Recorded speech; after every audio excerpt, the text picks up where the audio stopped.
자, 여러분 안녕하세요. 예, 황진모입니다. 자, 이번 117회차 전산 세무 1급을 한번 시작해 보도록 하겠습니다. 제가 이제 콘텐츠를 이제 한 번에 하다 보니까 이제 전산 세무 1급도 이제 도달을 했고요. 세무 1급은 좀 어렵다는 얘기를 좀 많이 하더라고요. 예, 그래가지고 한번 문제를 한번 같이 한번 보도록 하겠습니다. 세무 1급은 동영상 풀이 해설이 좀 많아요. 이게 이제 전산 세무 1급에서 들어가는 이제 실기 2번부터 해서 실기 2번, 4번, 그다음 5번 이렇게 들어가는데 특히 이제 하나하나씩 하다 보니 이제 실무에 좀 풀이 해설이 좀 많은 편이고요. 그래서 시간이 좀 오래 걸리죠. 그렇기 때문에 그래도 필요한 부분이 있으면은 많이 보아주시면 매우 감사합니다. 그렇기 때문에 저는 117회차 전산세무 1급을 시작하고요. 이론 문제 및 전표 문제는 제 블로그를 이용해 주시면 매우 감사합니다. 자, 실무시험 한번 보겠습니다. 회사 이름은 주식회사 한돌 상사입니다. 제조 도소매업을 영위를 하는 중소기업이며 단기 12기의 회계기간은 2024년도 1월 1일부터 12월 31일까지입니다. 그 전산세무에게 수업용 프로그램을 이용을 하여 다음 물음에 답하시오입니다. 저는 실기 2번부터 한번 보도록 하겠습니다. 자, 실기 2번입니다. 다음 주어진 요구사항에 따라 부가가치세 신고서 및 부속서류를 작성하시오입니다. 이번 문제는 부가세 신고서에 대한 문제는 출제된 바는 없고요. 그래서 총 3개의 문제가 존재를 한다는 부분 확인을 했습니다. 자, 그렇기 때문에 자, 문제 하나하나씩 한번 보겠습니다. 자, 2-1번 문제입니다. 다음 자료만을 이용하여 2024년 제2기 확정 신고기간에 대한 재활용 패자원세 공제 신고서를 작성하시오입니다. 이 문제는 한 11년 전에 한번 나왔던 문제인데 그 이후부터 한 번도 출제 안 됐거든요. 그렇기 때문에 이 문제가 나올 줄이야 또 생각도 못했습니다.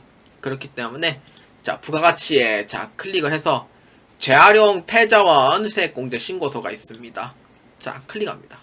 옛날에는 이 특례 규정이 참 많이 있었어요. 그래서 이제 지금은 이제 특례 규정이 좀 없어졌는데 재활용 패자원 같은 경우에는 이제 중고차 같은 경우에는 이제 뭐 109분의 9 이렇게 해서 특례 규정이 좀 있었긴 있었는데 그래서 105분의 5까지 뭐 또 올라가고 뭐 그런 경우도 있었어요. 근데 지금은 그런 특례 규정 자체가 이제 없어진 부분이 좀 있고요. 그래서 다시 원상태로 돌아왔다 생각하시면 돼요. 그래서 조회 기간은 2기 확정이 10월에서 12월입니다. 자, 여기서 이제 관리용으로 이제 신고할 때는 여기에서 그 영수증 있죠. 영수증에 해당하는 부분에 대해서 입력을 해요.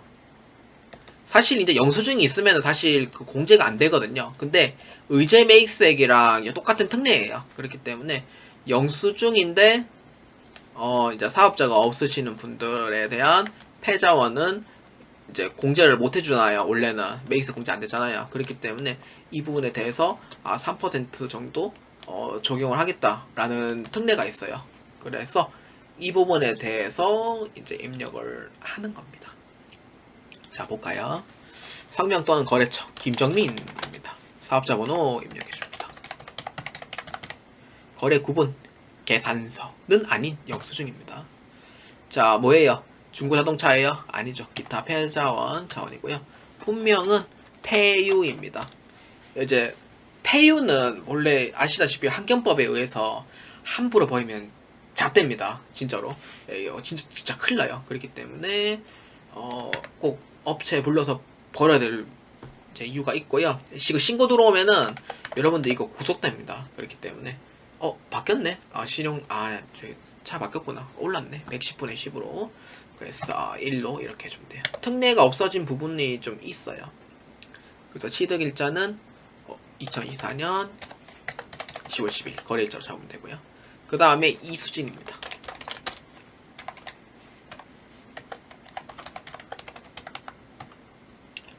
그래서 이렇게 되고 기타 패자원 폐유입니다.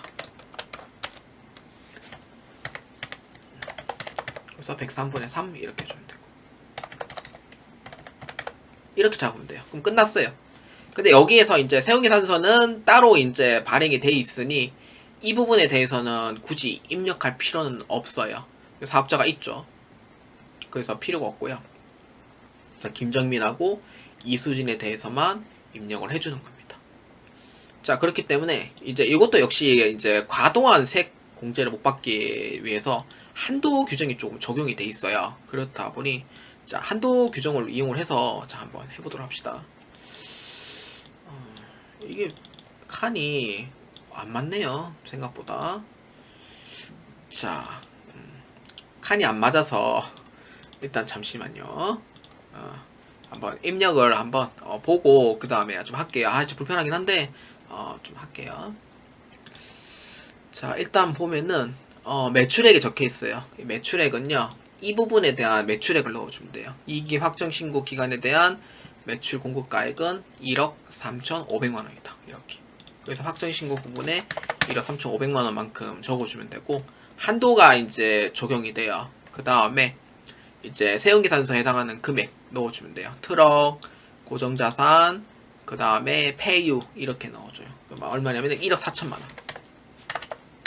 중에 영수증 얼마예요? 5천만원 만큼 넣어주시면 됩니다. 이렇게 해서 넣어주면 돼요.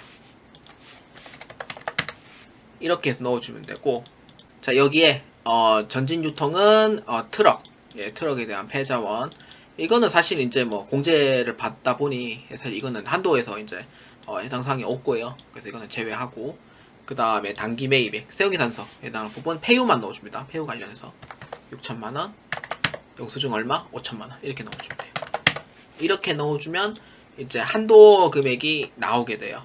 그럼 이렇게 해서 적용을 했을 때 한도 금액은 세운계산서는 이제 폐유에 관련되어 있는 부분이고, 영수증도 폐유에 관련되어 있는 부분이고요. 그래서 이제 매출액은 1억 3,500, 한도의 80%. 그러니까 둘 중에 하나 작은 금액이겠죠. 그래서 어느 걸 할 거냐 선택을 했을 때 공제 가능한 금액만큼 계산을 할 때 이 정도까지 되는구나 라고 해서 103분의 3을 적용을 해가 이 금액까지, 그래서 이거는 추가 납부를 해줘야 돼요. 그렇기 때문에 공제가 되는구나 라고 보아주시면 되겠습니다. 추가 납부인가? 아니지, 한도액이 넘었으니까 이 금액만큼은 한도예요. 그래서 이 금액 추가 납부가 아니고요, 이 금액만큼만 한도 금액이더라 이렇게 보아주면 돼요. 그래서 1456310 하고요, 1398058인데 이 금액이 이제 둘 중에 하나 적은 금액이잖아요. 이 금액이 적으니 이 금액만큼만 한도고, 그럼 나머지 금액은 공제를 못 받아요. 그래서 한도가 초과됐기 때문에 나머지 금액은 공제를 못 받는다 이렇게 보면 됩니다. 자, 이렇게 해주시면 되겠습니다.